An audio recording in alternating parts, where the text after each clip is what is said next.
All right, so let's talk a little bit about, this is going to be a hot one. So I don't know. I don't think we're gonna, we have to agree to disagree on a lot of these things because We'll find I, one topic where we agree on before the show's we out. may find Maybe one not. next month. Maybe next Not month. not today. All right, so let's go with earnings. Is earnings like earnings has been the top? I've been with you for 6 years. You've done it for 10 years almost now. Earnings has been in the top of the complaint list of the driver community. Agree? Like, can we Yeah. agree on that? We can Yeah, agree that I on that. agree. Yeah. Number one complaint Yeah, number one complaint. for And 10 I'm not years. making enough money. 10 years ago, people were saying I'm not making enough money. And today that they're definitely saying I'm not making enough money. So let's go with that. Do you think the expectation of the driver community is too high for what the job entails, Well, as far as earnings are concerned? I think that, like you said, right, the number one complaint for 10 years for Uber and Lyft drivers has been that I'm not being paid enough. I want to Yeah. make more money. I don't think that's exclusive to gig economy, though. Everyone, literally at every job, I think, wants more money, wants to be paid more. And especially, when you're in more service, right, hotel, restaurant, fast food, right, like those jobs are traditionally lower paid, right? So then, like working at Google or Amazon, right?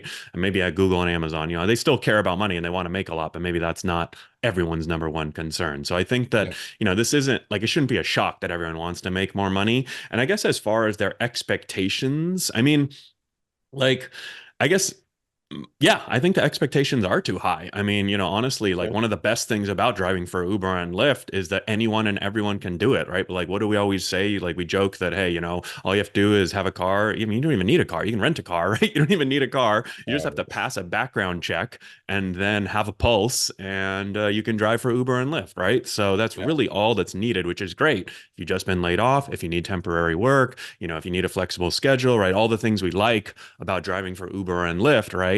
That's why it's so attractive to people signing up. But it also means that like a lot of people want to do it, right? Yeah. Dara just said on a podcast, 6.5 million Uber drivers around the globe. So yeah, if a lot of people want to do a job and I'm Uber, right, then why would I pay more than I need to? Like this shouldn't be a surprise, right? Like, hey, yeah, we all want to make more money, but Uber's going to pay as little as they can to get the job done and, have drivers do it in a good way. Yeah, I don't think the pay today, as a driver of 8 years, and I've seen the good, the bad, the ugly when it comes to pay, and right now we're in the ugly period. Yeah. I don't think the pay is commensurate to the risks that we're taking. Okay. Now, I'm not comparing myself to a unionized UPS driver here. All right. That's a different story altogether. However, the job that I'm doing, picking up people, dropping people off, driving drunk hours, look, first of all, driving has its inherent risks in its own. And Hmm. as a full-time driver, putting in 6,000 miles a month, it's not a matter of if, it's a matter of when I'm gonna get in a fender bender or a crash. Okay. Yeah. And the risks, it does not equalize the pay today. Yeah, it may have done it during the pandemic. It may have done it 5 years ago, 8 years ago, when bonuses and everything else Well, was I going think through it the roof. definitely did But it during the I pandemic. Weren't you just earning cannot 50, see 60 myself bucks an driving. hour? Yeah, I cannot see myself driving for $22 an hour. And I collect all this data. I put it up on Twitter actually yesterday, and our community sent me out of plus 60 plus cities now. And the trend is, and I started doing it in November, Harry. You should see the trend. The trend is Yeah. 20, 30% lower in every city as far as median earnings, as online earnings are concerned, and they're going down. And I get it. There's seasonality. I get that. January is probably slow. But the point I'm trying to make is I don't think, earnings need to be cut to the level that they need to cut just because we're down. The driver community is down. Let's kick him in the ass some more now. Let's have him do $2.76 trips. I Yeah. can't take a human being in my car, pick somebody up and drop somebody off in LA for $2.76. I can even buy a pack of gum for $2.76. So Well, you mentioned a couple important things. Right now, we are in a lower pay period, right? There are more drivers than ever. So it's like, yeah, this is obviously if there's more drivers than ever, there's going to be less rides, pay is going to go down, right? So I think just in a time period of rideshare, right? Like during the pandemic, no rides. Then as things were picking back up, they didn't have enough drivers. So you were out there making 50 to $60 an hour in Los Angeles, right? So, it's cyclical, right? Like pay goes up and down, I guess you would say, right? And like we are definitely in a lower pay period right now. We're going into quarter one, January, February, March, which is also like seasonally a low period. So I agree that it's not a great time for pay, but I think that like if you understand like, hey, there are a lot of drivers out there who want to do this job. If you can do 40 hours a week at Uber or 40 hours a week at McDonald's, what would you pick?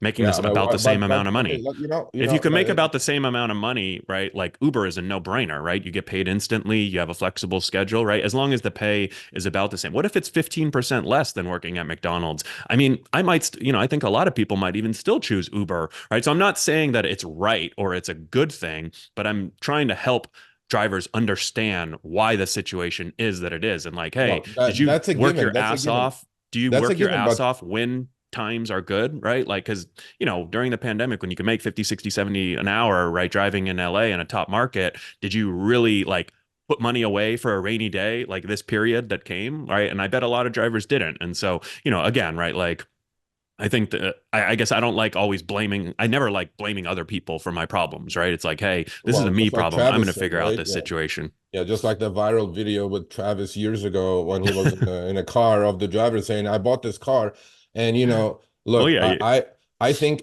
when somebody goes out, first of all, expectations are always going to be there for whatever job you're doing. Okay, if you're doing a good job, you expect to get paid a fair value for in exchange of your labor. I mean, yeah, look, we're running our cars, our costs are through the roof. Over the last 3, 4 years due to inflation. At the same time, due to inflation, inflation is a tailwind for Uber because they were able to charge a lot more. All yeah, I'm saying is that I don't think they're sharing the wealth with the driver commensurate to what they're charging the passenger these days. yeah, I mean, for the last 4 or 5 years, if Uber is charging 40 to 50% more on the same trip, I don't think they're sharing the wealth. And my costs as a driver have also gone through the roof as much yeah, as Uber complains about, oh, our commercial rates are up. Well, I get that. But what about my costs? Nobody cares because you're running a zero asset business model, which is you don't own shit. You don't own the car. You don't even own your yeah. service, probably. So I'm saying that I think at the moment, the balance of pay versus what the job is really, really not attractive, especially in bigger cities where inflation and cost of living is going through the roof for the driver community. Yeah. So, I mean, I guess what's the solution then? I mean, I've always liked the minimum wage, right? Like in New York City, in the Yeah. state of Washington, there's a minimum wage. So it's that floor, right? But I think that drivers like always kind of want the best of both worlds, right? It's like, oh my gosh, there's a minimum wage now in New York City, but now I have to schedule shifts ahead of time. Like, yeah, no shit. Uber can't have you driving out in the middle of nowhere if they have to pay you a Yes. guaranteed minimum wage, Well, right? So you have to be ready to give up some flexibility. New York City is a good example. Drivers are making more now with that minimum wage. So I'm okay with a floor, right? Like, because I do yeah. think, drivers come in, maybe Uber sets expectations too high. Drivers don't realize they have all these expenses on their vehicles. So I'm okay with a minimum wage kind of for a lot of the reasons like, yeah, like a $2, $3 fare. Like, obviously, if I get that, I'm not going to take it. I would, Uber tells you how much it is, right? So don't take those fares, but it is a slap in the face. It's a little it's a Well, lot but demeaning, here's right? my problem. Here's my problem with all this. Okay, so I get I'm a cherry picker. I've always been a cherry picker. Except that what I'm figuring out now is this: I'm caught between a hard place and a rock. If I don't take that $2 and $3 trip, my utilization rate is collapsing. If Hmm. I do take the $2 and $3 trip, my hourly earnings are in the trash can. So I'm really caught as a driver. And first of all, in 2024, the same rate that I was receiving on a minimum fare trip is the same as 2015.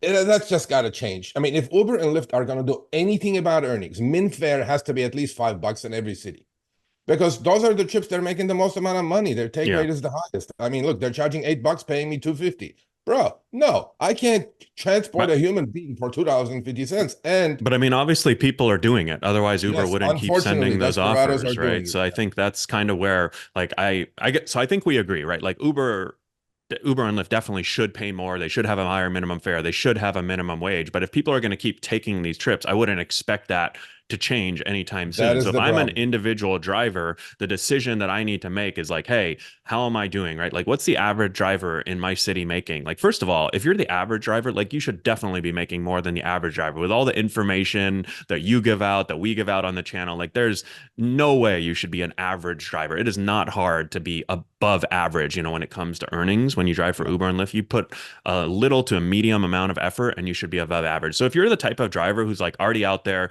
you're doing your research, you're putting time in, you're kind of, above average driver, you're driving for both Uber, you're driving for Lyft, you sort of understand, hey, maybe there are times where I want to think about delivery or think about trying other services or, whatever. Like if you're kind of out there doing all those things, I still think that you can have, kind of a lot of success in the gig economy. But I feel like most people are just not doing any of that. They're like, oh, I just want to sit here Well, and, take trips that Uber and Lyft send me. And, well, I did that. I did that test this weekend, and then I took 20 trips in a row, and my numbers were nothing special to write home about. I mean, I was at 21 and a half per online hour before expenses.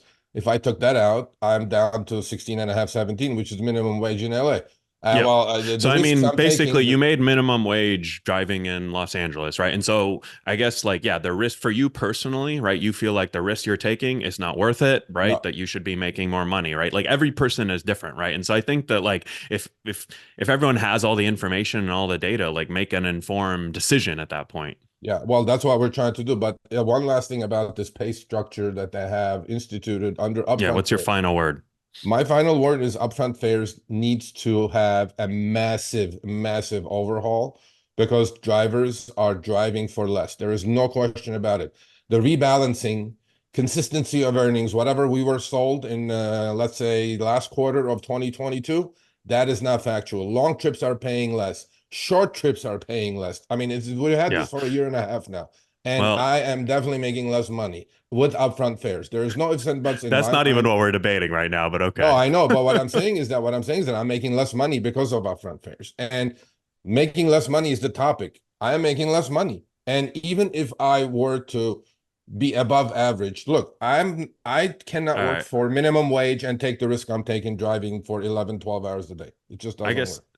to me, the topic is, are driver expectations too high on pay and earnings? And I would say yes. There's a lot of people out there right now that need to work and need to drive and need to make money, and you're competing with those. So if you're doing What the do you same think? Okay, things, what do you think? Okay, if you're saying it's too high, what do you think this job should pay per hour? Maybe we shouldn't even look at it per hour, but let's say, what can we compare this to, Harry? And not a UPS driver, not a FedEx driver, medical courier job. What should we compare rideshare driving to? We have to have some sort of comparison. I mean, what should any job pay? I don't know. I don't know what it should pay. I mean, probably, I don't know. I mean, it should pay whatever, if I'm the The company, it should market pay demands. whatever the Okay. market, is willing to pay, right? Like if they don't have any drivers, they got to pay more. And if they have a lot of drivers, pay less, right? Like I think that's kind of obvious, right? Like you know, I don't know. Okay.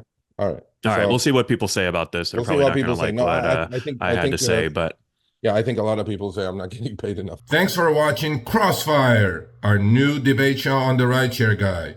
If you enjoyed this video, click here for the full episode. Don't forget to subscribe and turn on all notifications. And please leave a comment as far as who won this debate.